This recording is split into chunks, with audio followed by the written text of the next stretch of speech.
RetroDaze. Thanksgiving is over, the leftovers are all gone, and we finished losing our collective minds over Black Friday. So you know what that means? That's right, it's time to go all in on the holiday season. For me, that means a Christmas tree is already stinking the place up with pine, and the lights are strung up inside and out. Now, of course, no Christmas decorating extravaganza is complete without hanging the stockings by the chimney with care. Now, I don't know for sure if St. Nicholas will soon be here, but I do know that come Christmas morning, those bad boys would have been overflowing with the most memorable gifts I would ever receive, and some I can't quite remember.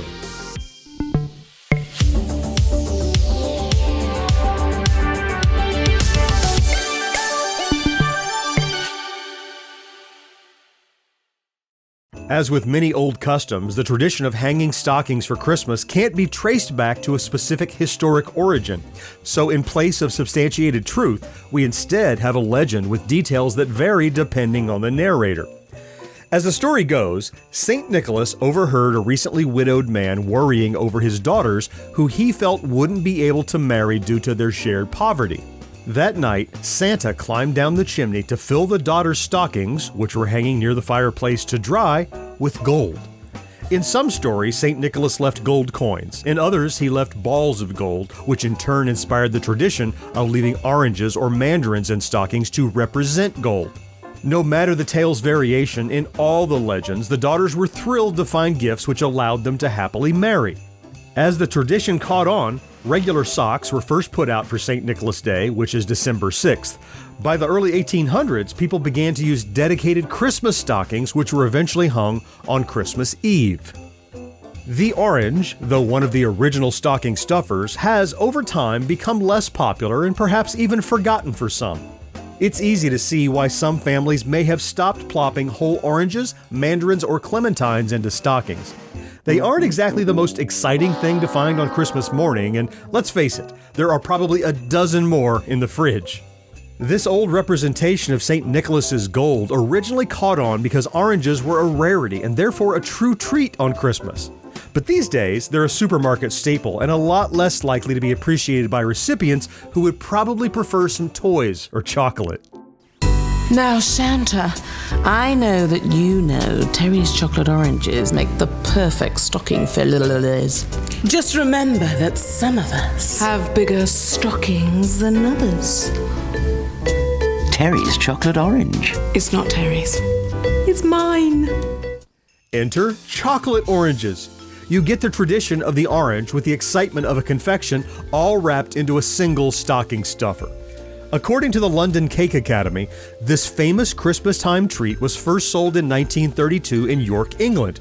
Originally dubbed the dessert chocolate orange and packaged neatly in a small box we know it to be in today, the actual creation of this holiday chocolate originates in 1823.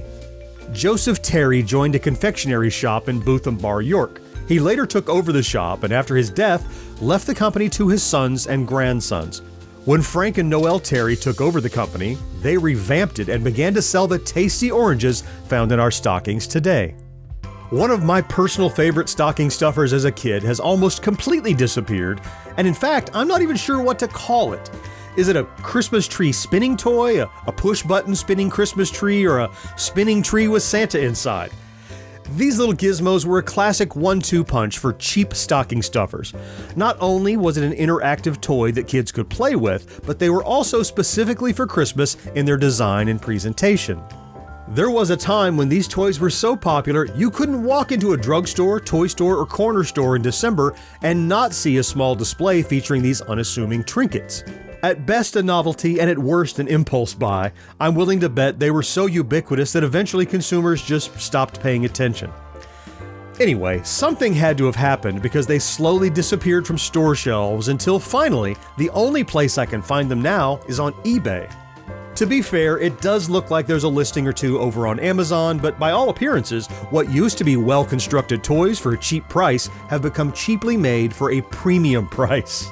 The original ones from around the 1960s often had a metal Christmas tree with a plastic Santa inside, but by the 80s the entire outer construction was made of plastic. Both iterations hold a certain nostalgia for me, though it was the plastic ones I remember receiving most. If you've ever watched an episode of Celebrating Yesteryear and thought to yourself, golly gee willikers, I wish there was a way to somehow view this channel while interacting directly with the community and simultaneously winning prizes, then boy have I got some good news for you. When you subscribe to our channel and activate the bell icon, you'll be notified every time the updated version of our interactive YouTube game, Retromanic, goes live. Retromanic runs on most Fridays, and you can play as many rounds as you like to accumulate points.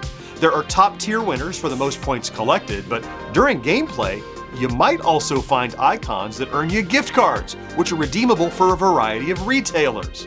We hope to see you at the next live stream. Just don't forget to wear your very best 80s outfit to blend in and avoid those pesky townfolk. Like in our previous selection, I'm not entirely sure what to call this next stocking stuffer, and in fact, it has even more possible names than the Christmas tree spinner, including wooden push puppet, thumb toy, push button puppet, collapsing toy, collapsible toy, drukmannen, druktier, drukfigur, druk puppet, makji figuri, papazi, figurine in boy, wakua, wackel figurin, and wackeltier.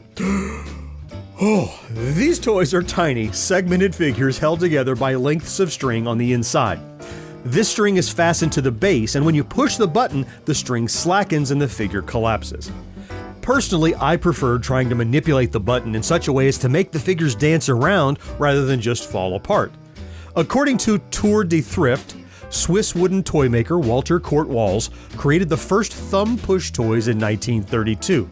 The name Wakoa, used to describe the toy, was an abbreviation of his name. Soon, other toy makers in Germany and around the world were copying the toys in wood, plastic, and metal. I used to get both the wooden and plastic varieties, and of course, in December, all the holiday designs would appear. Snowman, Santa, Mrs. Claus, Pine Tree, reindeer, and elves all made their annual appearance, vying for the attention of young starry-eyed children excitedly opening presents. Waterfalls, you fill them up with water. Waterfalls, they fill you up with fun. Waterfalls are the wacky water games you fill up, then play all day. Waterfalls, give the button a push. Waterfalls, and watch it make a big whoosh. I'm a star at Starboard. I'm tic-tac-terrific. Waterfalls, wee waterfalls, and pocket waterfalls, all from Milton Bradley. In the late 70s, Tomy began releasing a line of water toys that were akin to carnival games like the ring toss. They were incredibly popular and led to the creation of even more varieties like two-player options, sports-themed titles, and branded games banking on the star power of licensed characters like the Teenage Mutant Ninja Turtles or Pac-Man. While the main line of these toys was far too big for stockings, the cylindrical wee wonderful waterfalls and even smaller pocket waterfalls seemed like they were tailor-made for stockings, and my parents sure didn't miss the memo. While my favorite waterfall was probably the Teenage Mutant Ninja Turtle basketball game, of the few pocket-sized versions I'd received in my stocking over the years, I enjoyed tic-tac-toe the most for the added challenge, though the classic ring toss was a fun distraction too. Hey, Dasher, I need stocking stuffers. Send down the Milton Bradley travel games. You sank my battleship. Dancer? Yahtzee! Prancer! Milton Bradley Travel Games, now with Travel Shark Attack and Travel Perfection. The perfect stuff for stockings. Like our last pick, travel games were the perfect size. They were cheap and they were interactive. Not to mention, the games were real lifesavers on that long car ride to Grandma's house on New Year's Eve. Not to mention, they didn't even require batteries. A flash camera for Paul, a radio for Linda, and the Energizer for all. The Energizer. Of all leading battery brands, nothing outlasts the Energizer from Everready. Nothing outsnaps it. Nothing outadds, outruns, outplays, outshines, outlasts it. Nothing. Tonight's one long night. I need the Energizer too. Energizer. Long life. Energize me. Like some kind of sick joke, a lot of toys in the 70s and 80s were famously emblazoned with the now classic cliche, batteries not included. Most parents were savvy enough to purchase batteries so they didn't have sad kids on Christmas Day, but this also opened up the opportunity for perhaps one of the most lackluster stocking stuffers of all time. Were we happy to have batteries for our toys? Well, of course. Did we appreciate our parents attempting to pass them off like another gift? No. No, we did not. Now, as always, we have to choose at least one questionable item that probably doesn't really belong on the list. In a recent Halloween episode, while discussing specific Halloween candy you might get in your treat bag, we chose to include those tiny paper bags filled with many different kinds of candy. Well, we're doing it again by including, you guessed it, an entire stocking of holiday goodies. But not just any stocking. We're talking about those nostalgic red mesh stockings that let you see everything inside. The label was often emblazoned with an image of Santa Claus himself, and everything about the product was alluring to young kids in December. I distinctly remember seeing them in the 70s and 80s, but they go back as far as the 1930s, when they would have been filled with mainly paper and tin items like activity books, tiny toy shovels, and paper doll kits. Of course, by the 80s, much of the contents would be of the plastic variety, including things like toy soldiers, frisbees, checker sets, toy cars, dolls, airplanes, balls, candy, and all kinds of other novelties. Sometimes the contents were specifically Christmas related, and other times it was just a mashup of whatever cheap toys and candy the company wanted to jam inside. This is absolutely one of those times when the whole is greater than the sum of its parts. Looking back, the image of the sealed stocking is the one that makes me feel giddy and warm, like eating a cookie on Christmas Eve. But the items inside were often some of the junkiest toys and cheapest candy you could ever get. Stuff that you'd lose interest in after mere moments of play, or that would break a few days later. Items that invariably migrated to junk drawers, the bottoms of toy chests, and, inevitably, the garbage can. It's sad, really, because I'd honestly love to have any of those kitschy little trinkets now, or even better, a sealed mesh stocking that I could hang every year but never open. Well, it almost feels like Christmas morning here now, but we have a solid 2 weeks to go. That's plenty of time to scour store shelves and online retailers for loads of tiny toys and tasty candy to place in your own family's stockings. Something I try to do every year is find retro and vintage items to put in the stockings.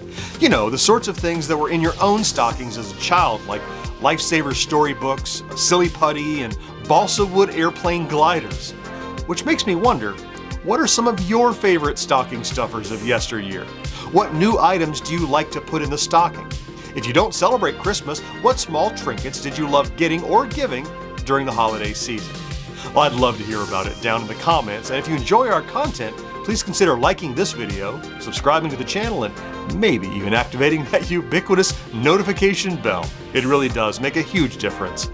Let's meet again next week to celebrate yesteryear, right here on RetroDaze. Clicky clacky.